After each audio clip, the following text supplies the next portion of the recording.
new here, it's just welcome. Thank you so much for joining me. I'm going to be twisting up my channel a little bit because I kind of realized that I had hit a slump in like doing makeup and stuff like that, the reviews and things. But what I did find is that I actually watch and listen to a lot of true crime podcasts and videos. Even when I'm not looking at them, I'm listening to them because it's just something that's interesting. I will list some of the people that I watch so that you can follow them, check them out. And so I wanted to add some things. So I wanted to incorporate true crime. And so that's what I'm going to do. It's my channel, and that's what I'm going to do. Any and all of these cases are factual from what I can learn. That doesn't mean anything that I can't make mistakes and things like that, but none of it is meant to disrespect any of the people. It is simply for entertainment purposes for you and something that I found interesting.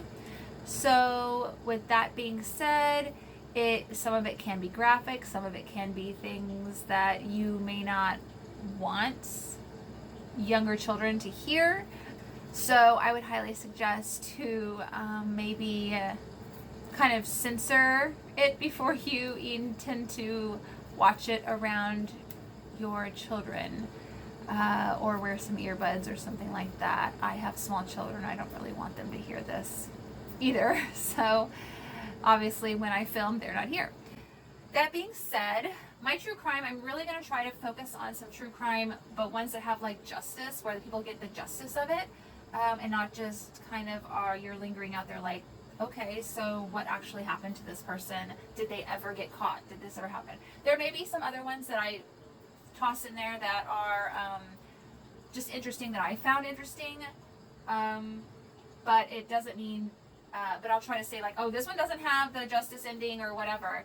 Like today, I pulled this one up because of the fact that I like the show American Horror Story, which a lot of it American Horror Story has plucked like different factual things or based characters off of certain different places or people or things like that. And this one I'm actually going to talk about is the American Horror Story, the hotel season. And I'm actually going off of the actual hotel itself. The hotel itself was based off of this hotel in Los Angeles. It is called the Cecil Hotel or Hotel Cecil. It depends on who you are, how you pronounce it. So that's what we're going to be going over today, and I'm going to just do my makeup kind of. I have found that when I am enjoying a podcast, if I'm sitting down and watching it, I do like to watch them doing something. And if I'm just listening to it, then it doesn't matter if they're doing anything. But yeah, so you can do either or with me. I'm just glad that you're watching. And so let's get started. And if you're ever wondering what I'm wearing, I will either try to list it in the video itself, or I will hold it up or talk about it, or list it in the links below. It just kind of depends. And if you have questions, just go ahead and leave a comment. Let's be nice in the comments. We're not trying to be rude or anything like that. Let's put some kindness out there, okay? And if you guys have any suggestions of cases that you want me to look at, just go ahead and toss them down there, because I do really like to have information and info and interactions with everybody.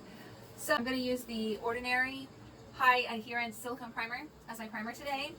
But as far as the Hotel Cecil, that's how I'm going to say it. It was built in 1924, and it cost $1 million once it was finished. So that in itself in 1924 was like so much money, right? It was gorgeous. Like I watched one thing about it where the lady said something about the bones, like she's got good bones. The Hotel Cecil's got good bones. If you look at pictures of it, it's absolutely like the build was beautifully done. And if you think about it, it was made in the roaring 20s, so you can only imagine like how beautiful it had, the infrastructure and stuff like that had been.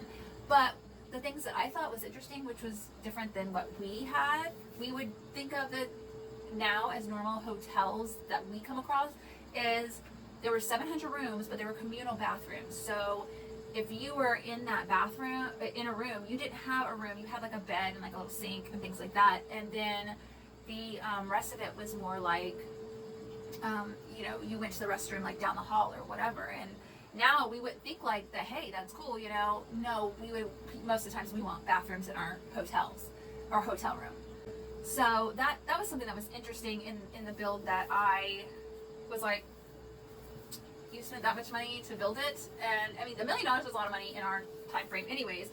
But yeah, I was like, you spent that much money to build this, and yet you didn't put bathrooms in the bedrooms.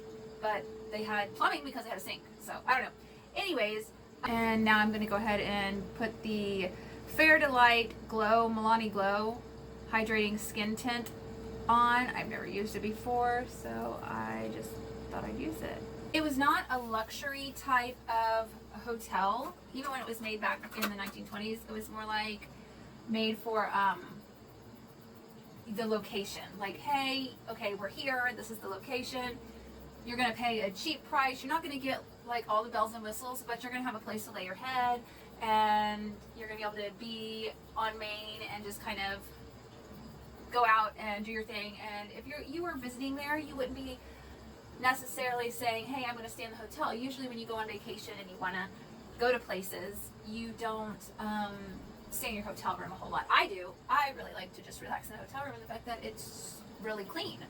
But yeah, that's just me. But unless I'm really like close to the beach or whatever. And so the appeal of this place was not the luxury room and board. It was the location of it, just being right where it is. It was super cheap to stay there. Like, I mean, even in the 1980s, it was only like a couple of bucks to stay there. So you can imagine in the 1920s, it was, you know, they probably translate the price over to be, you know, I don't know. I don't really know how much it would have cost, but it was really, really cheap to stay there. I mean, if it was a couple of bucks in the 80s just to stay there, have a night, I mean, you know, it was going to be cheap. But sadly, you know, what came right behind the Roaring 20s is the 1930s. So it kind of, the 1930s brought on the Great Depression, and that made just a nosedive, right? So now we're going to move on to some Catrice True Skin. 1930s, it just totally went to garbage. Like, the Great Depression made things so much harder, and, you know, people were just like, not spending. So the hotel became like a place for like older gentlemen that wanted to stay for as long as they could for as cheap as they could. Wink, wink, nudge, nudge, if you get what I'm saying. Like, they wanted to be able to not pay a whole lot and just kind of hang out with some special friends, and maybe not let wifey at home kind of know how much, you know, not spending a whole lot on the friend, because wifey at home, you know, he don't want her to know that he's doing something he shouldn't be doing. That being said, you know, it also started becoming like known for like robberies and unexplained deaths and drugs, and like I said, some special extra friends would show up there, you know, with, you know, gentlemen. They didn't speak anything about the ladies drawing in anybody, so that's just what I'm gonna go off of, that it was like the gentlemen. Just like, think of it as like super budget friendly hotel, but like next level. If I'm like making myself clear on this, it was just a place that people could just go and do whatever they wanted really to be, and not have to spend a whole bunch of money. That being said, you know, when I was looking this over, I kept going through it, and I was like, I hadn't gotten to the point where I had seen if the place was still standing yet.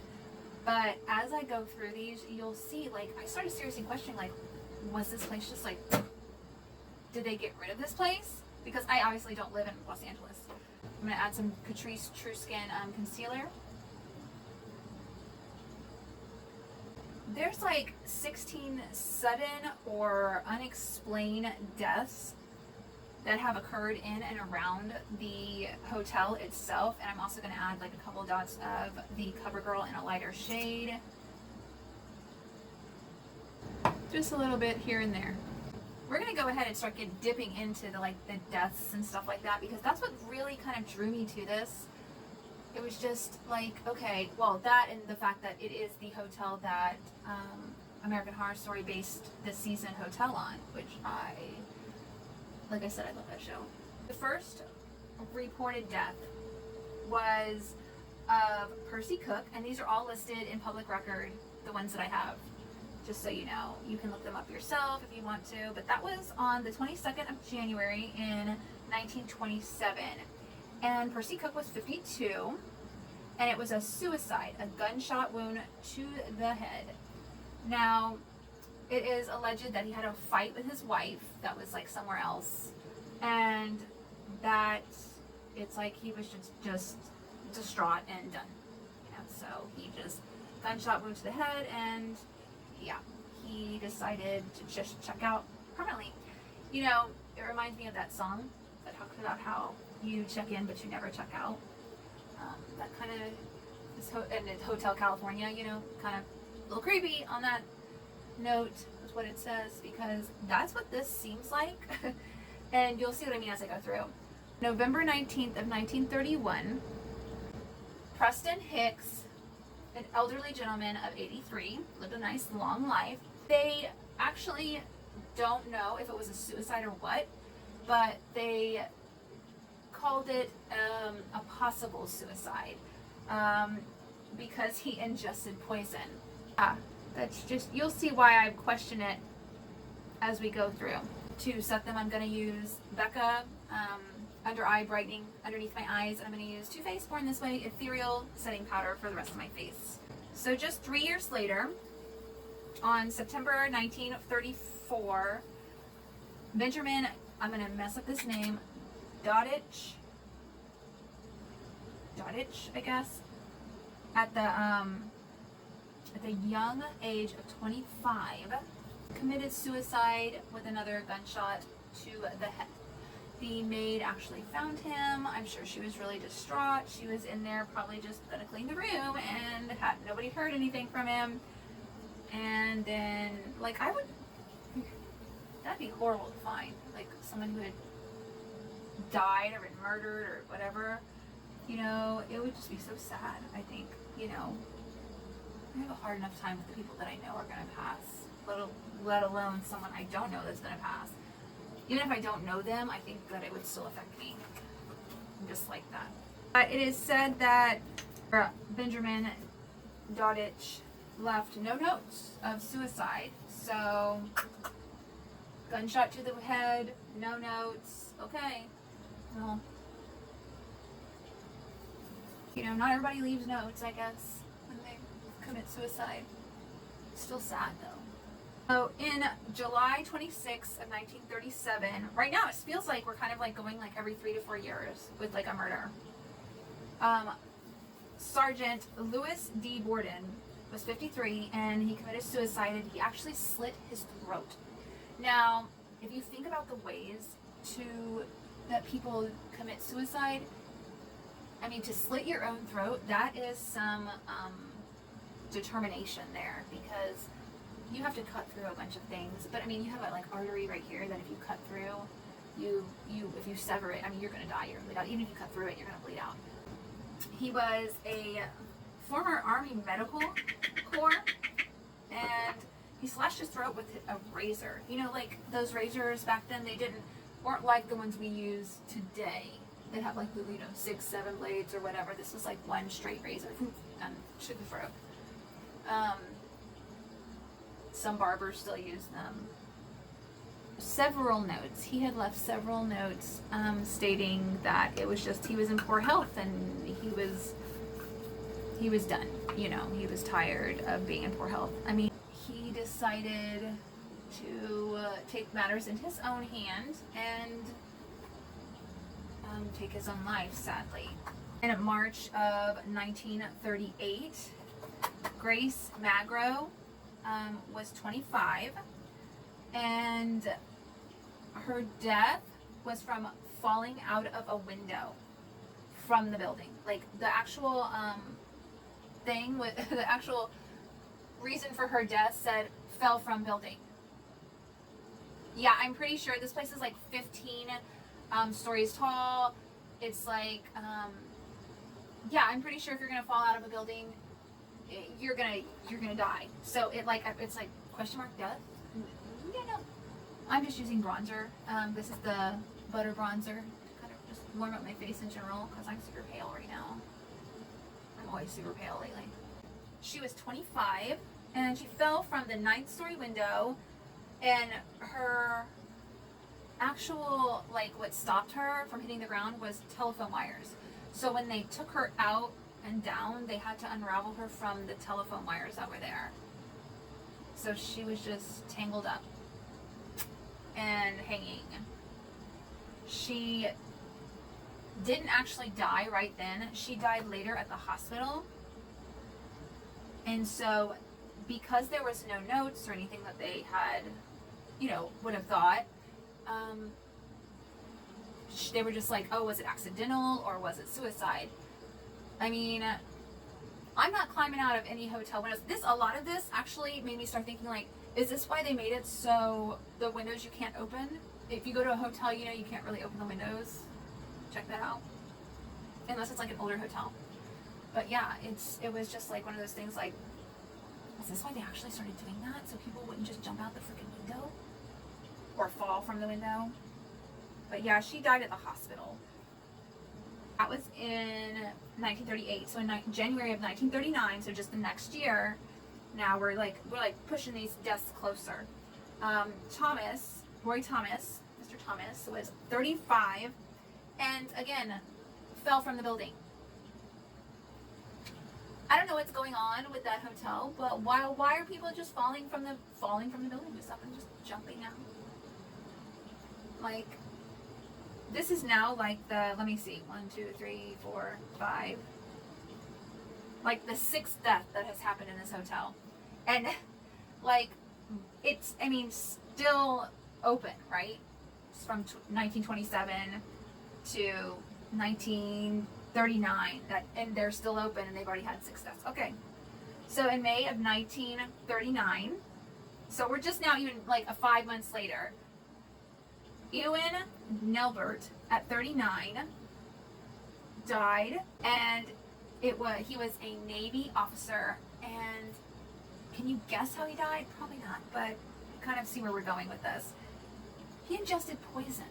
So I started thinking as I was reading all of this, I started thinking, like, okay, are they just handing out cyanide pills, like at the front door, at the desk? Like, here you go, just in case you don't want to fall from the building, here, you want to try it like this. Because, I mean, I'm not really thinking like, hey, let me just ingest some poison, because that sounds like a good Friday night. It just doesn't make any sense to me. For blush today, I'm going to use the Back Talk by Urban Decay. It comes with little blushes, and I'm also going to be using the eyeshadows from here. Moving on to January of 1940, and Dorothy Seeger, who was 45, committed suicide, and she was a teacher. And guess how she did it? Oh wait, she ingested poison. So one of y'all got it out there, I heard you. Ingested poison. So, yep, she ingested some poison. Like I said, are they just like handing it out at the front desk?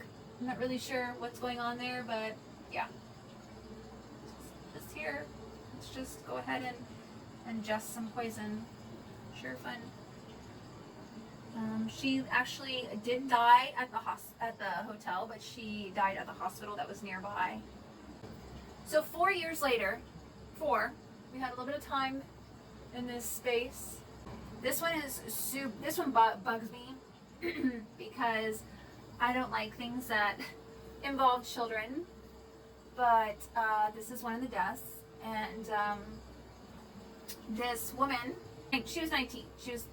This woman didn't want her boyfriend to, like, he didn't know she was pregnant, and they were staying at the hotel, and he was 38. Famous Dorothy Purcell, and she was staying with her boyfriend named Ben Levine, and he was 38, so twice her age. Nothing wrong with that. Not judging, but he didn't know she was pregnant. So she went into one of the communal bathrooms and up and just was like in labor in this communal bathroom, having the baby. Yeah. I'm going to use the Too Faced Superfine Brow Detailer and the NYX Brow Glue for my brows today.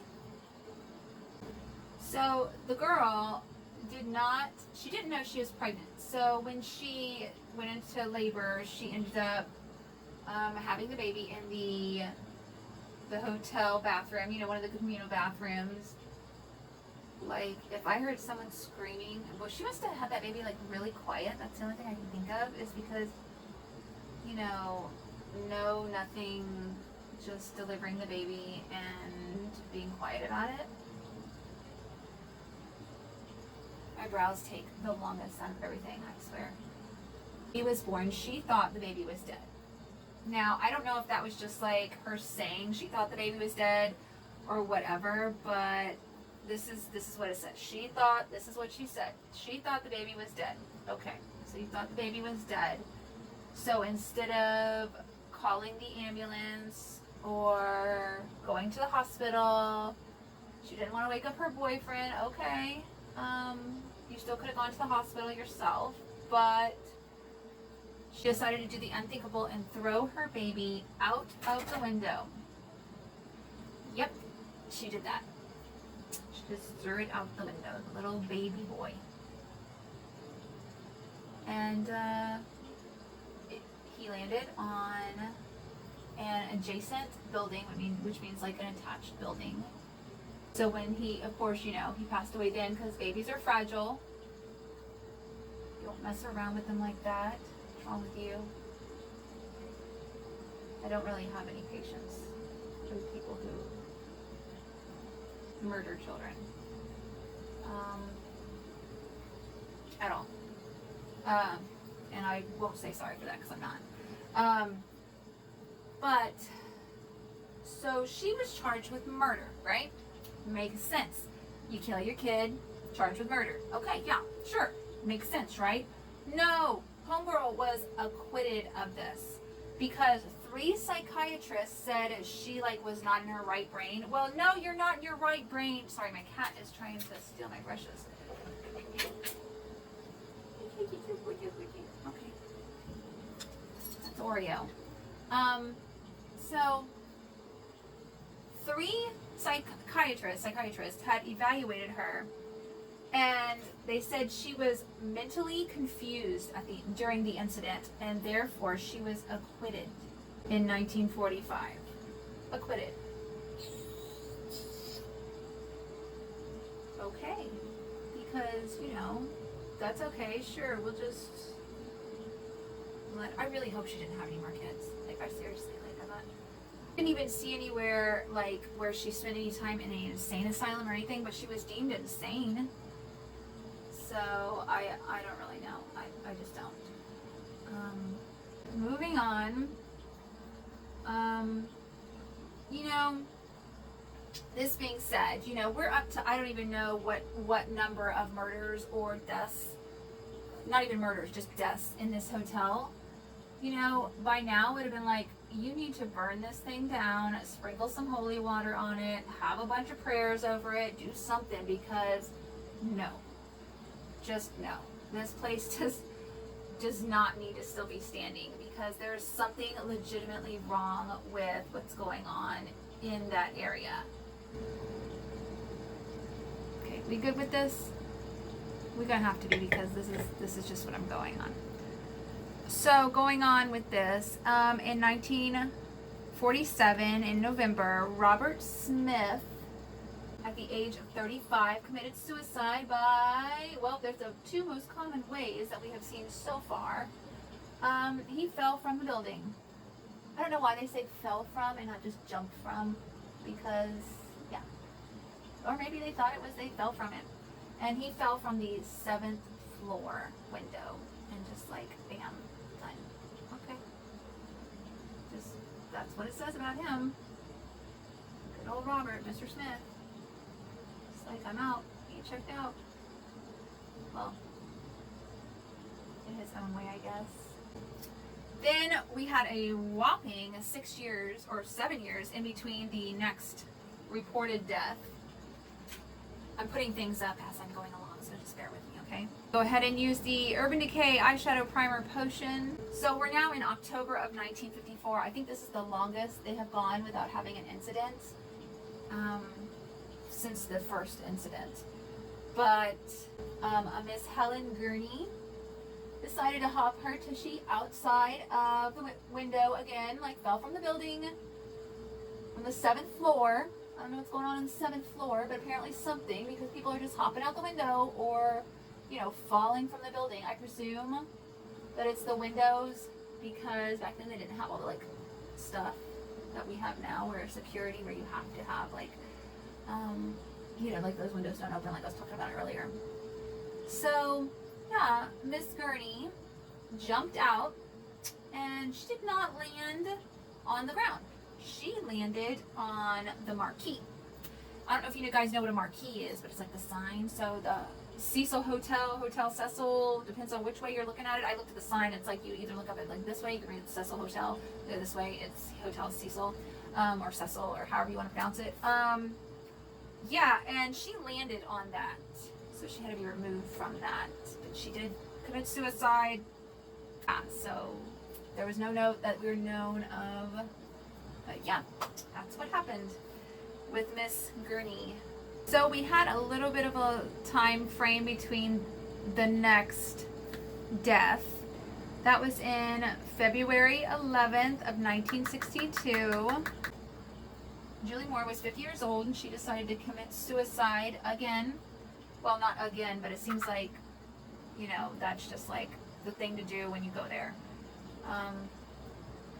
Committed suicide by jumping from the 8th floor. She landed on a 2nd-story light well, and there was no note to say why she did such a thing. Like, well, girl, why did you jump out? She doesn't know. She just did it.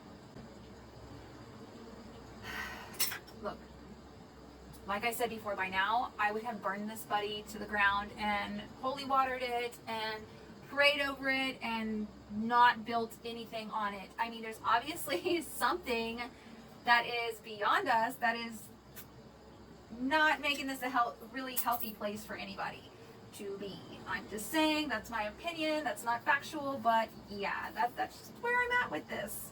Because in October of 1962, George Gianni and Pauline Otten was 27, and George Giannini was 65 years old. And they died of a suicide. Now, you're thinking, okay, so these two people died together. Did they know each other? Did they, like, you know, were they friends? Were they lovers? No, they didn't know each other at all. Okay, you see Miss Pauline, she decided to up and jump off the 9th floor after an argument with her own husband. And she was like, nope, I'm not going to deal with this. She was really distraught. So she jumped out the 9th floor window of her room and landed on a pedestrian named George Giannini. And of course, they both were killed instantly. Now, he was just minding his business, walking across the road, just like, literally, they found the fact that he had his hands still in his pockets. He still had shoes on. He was just walking across the road, minding his own business, and like, this lady comes out of nowhere and lands on him and kills him. Boom, instantly done. 2 lives ended. It was just, I mean, I can't even imagine, like, it's like you had to just like, he was just walking across the street. He didn't expect somebody to jump on out. On June 4th of 1964, we have a murder, okay? The suspect's name was Jacques Eleanor. I had to like really pay attention to my notes and read that because, yeah, it's not like it's an easy name for me. And that is a person of 29 years old. This was the suspect, and I'm saying that like that for a reason, okay? He was a suspect in the murder.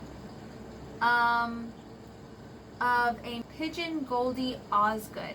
Now she was at the hotel, and she got her nickname because she would feed the pigeons in Pershing Square, like super like nice 65-year-old, you know, just when her body was found, she like had birdseed with her in the hotel, you know what I mean, just like she was just fixing to leave, but she was stabbed, beaten, and the R word that none of us ever like is yes, she was.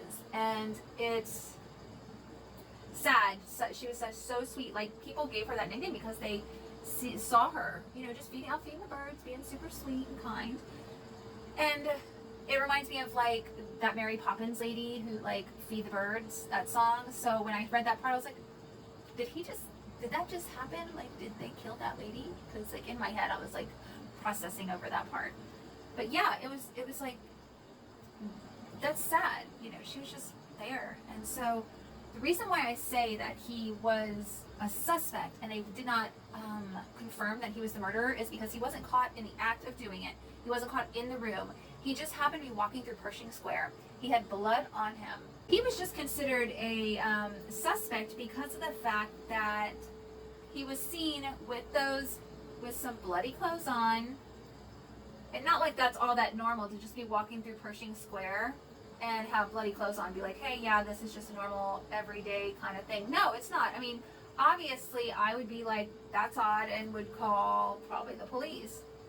But yeah, he just was walking through there. So they arrested him, but he was later acquitted because, you know, found not guilty and all, because it was just kind of like circumstantial type of things. You know how you hear people just like being arrested on circumstantial evidence and then also being released because it was just circumstantial. Well, that's how this all went down. Somebody up and killed the bird lady, and that doesn't sit well with me. And they still don't know who did that. So in December of 1975, there was a young lady at the young age of 23-ish. And I'm saying 23-ish because they didn't really know how old she was. In fact, they just put in quotation marks that her name was Allison Lowell because that's the name she checked in on. And it was like a, you know, a alias or whatever. You know, nobody really knew what her name actually was because she wasn't obviously going to be checking out. She jumped from the 12th floor and no note, no nothing. And the room number, I actually have the room number that she jumped from, which was 327.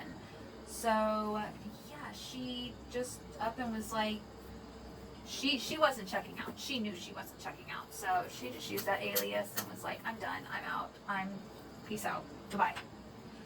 A lot of these are like really, really sad. I mean, all these deaths are really sad. But you know, when you become so desperate and you get to that point, you know, you want to call for help. You really do. And we haven't even gotten, I mean, we're not even done yet. We're just not even done yet. And how long is this video so far? I'll try to shorten it some. But I mean, yeah, people just kept dying, kept committing suicide at this place. In the 1980s, it became like, kind of like it became in the 1930s. It was like a place of, like, you could spend like a couple of bucks and spend the night there and have a shower and water and stuff like that. But you wouldn't have like, you even had a TV and things like that. But it wasn't like you know, it was nice to get off the street, you know. And in fact, it just, you know, I mean, think about it, living on the street, get a couple of bucks after panhandling, and then you get to stay in a hotel for a little while. You know, that, I'm sure that is a very nice relief for some people, but, you know, this place seemed pretty gritty, you know, it's got a history and stuff like that. So with that being said, you know, we think about that and it's like, okay, you know, like I said, I was surprised that, you know, I'm like, kept going and this place is still standing. This place is still working and functioning and stuff like that. We come to September 1st of 1992. And this is just an unknown death. The person was 20 to 30 years old and they fell from the building. That was another death, but it's not one that anybody really knows about. Like, they don't know the name or anything like that. So, yep, there's another one. Just up and fell from the building. I don't really know how you can just up and just... I mean, I know that you can fall from a building if there's not railings and things like that, but like these people were jumping out the windows, and that's, like I said, I go back to the thinking like, well, maybe this is why they have the safety measures that they have on now. Now, this is one that I'm going to have to look at my notes a lot for because this is something that was covered by the media, and it's kind of more frequent. In February 19th of 2013, Eliza Lamb, at 21, was found dead, and it was considered an accidental drowning. Now, this girl went missing for some time before they actually found her body, and so there was some widespread like coverage and stuff like that on the media to find her, with like her family was like looking, and you know, it was definitely a more well-known case. In fact, like tourists would show up in LA, go to the Cecil Hotel, and people would be like, oh, that's the hotel that Miss Lamb went missing from. So they hadn't, when it took them like 3 weeks to find her, because she went missing in like January 31st, something like that, and they just didn't find her. When a maintenance man was called, because like the water pressure in the bathrooms was just not up to par, kind of thing, they called the maintenance man, right? Like, that's normal, you would do that. And so he went up to check on the water drums on the roof of the Cecil Hotel to see what was going on. Like, hey, you know, what's happening? Let me see if I can figure this out. And what he found was not what he was expecting. He found the naked and decomposing body of Miss Eliza Lamb. And that is like, I don't really know how they, I'm not laughing because it's not funny, but it's just weird. I don't know how they can say it's an accidental drowning. Like, it just doesn't seem like something that someone would just hop up into the water system and just be naked. But I mean, I don't judge. If that's what she wanted to do, if she wanted to take like a midnight swim and just go on in, then so be it. That's her thing. She can do that. But it didn't seem to work out too good for her. But some people say like they saw her acting really strangely on the cameras and things like that. She was known to have some mental disorders, but still. It's like, you know, I don't know. It just seems really iffy to me. It's like, was it really like suicide or accidental drowning? I'm not really feeling that accidental drowning. I kind of feel like there was something more to the story that nobody knows. And I do think it's like a nobody knows unless somebody did it and they know. Kind of thing, you know? Y'all feel what I'm putting out there, you know? But yeah, she was found just floating, and they also had said, this made me gag, but another reason why she was found is, or that they went and checked on it, is because other people reported the water tasting funny.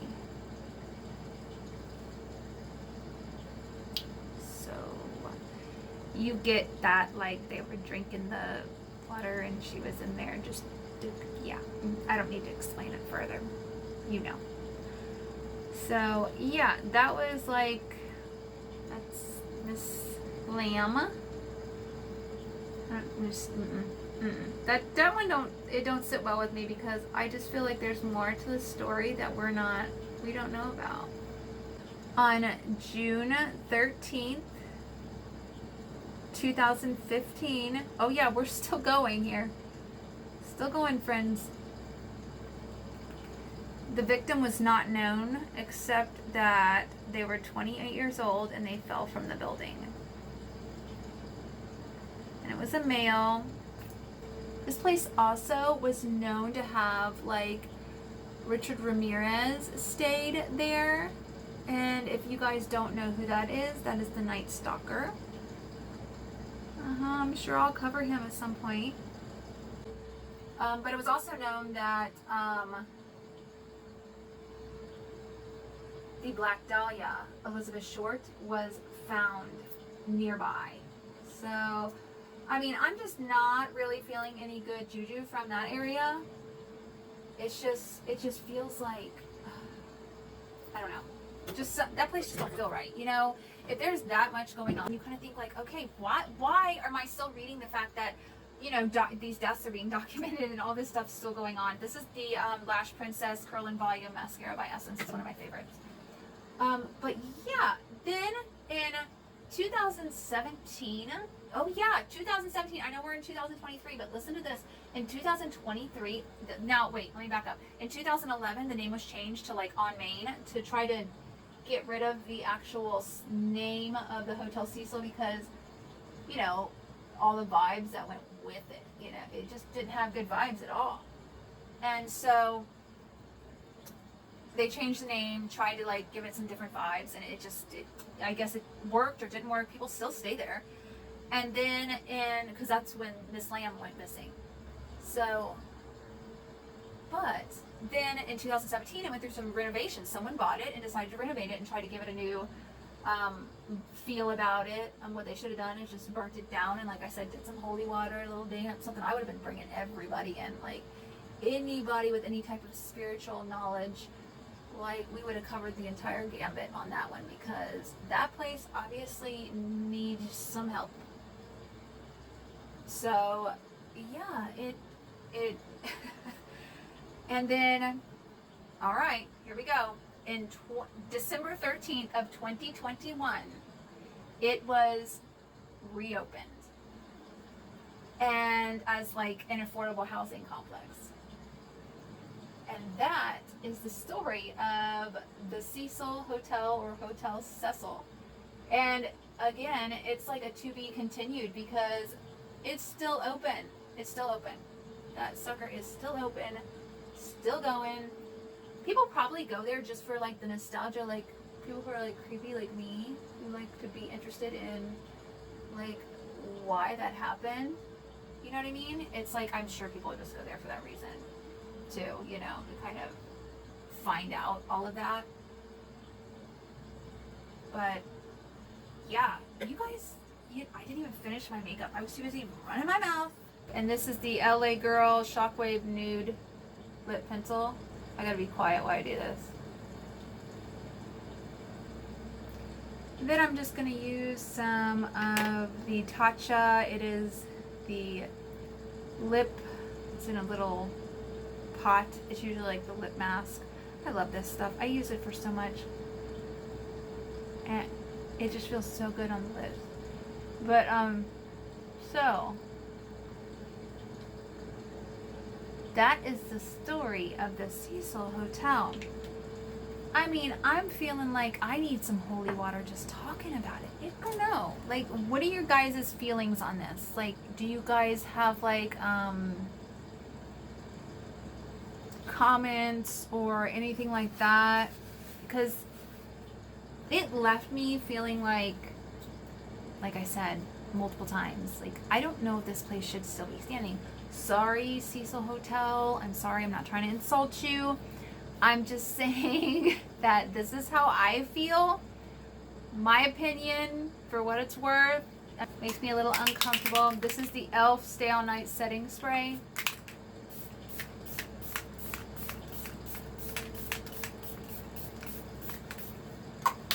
But yeah, it's just, when that much bad stuff weird, you know, happens at a place, you just feel like, I don't know, for me, I feel like it just absorbs the bad stuff and it can kind of like put the bad stuff out into the people who come visit. I don't know. That's my opinion. Anyways, if you guys haven't subscribed, please go ahead and subscribe. And if you like this video, please give it a big thumbs up. Like I said, please leave me comments below. I'd love to hear from you guys. And yeah, until next time, I will be uploading more often, and we'll see how it goes. Thank you guys so much. You guys have an amazing day. Stay awesome.